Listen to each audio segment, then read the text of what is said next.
Всем привет, дорогие друзья! Я надеюсь и верю, что это видео смотрит наша молодежь Акмолинской области, а может даже Республики Казахстан.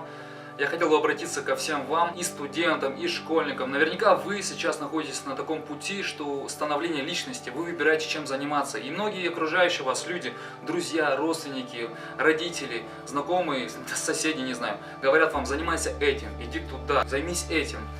Моя точка зрения: нужно слушать самого себя. Вот что от сердца, от души идет у вас, что излучает ваша душа. Вот нужно заниматься именно тем. Пробуйте всем подряд заниматься, если вы еще не определились.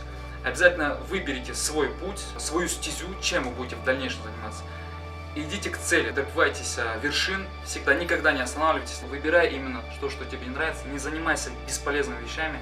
Самое главное, мы против терроризма, я сам лично против терроризма, я за мирный Казахстан и за мирное небо в нашей республике.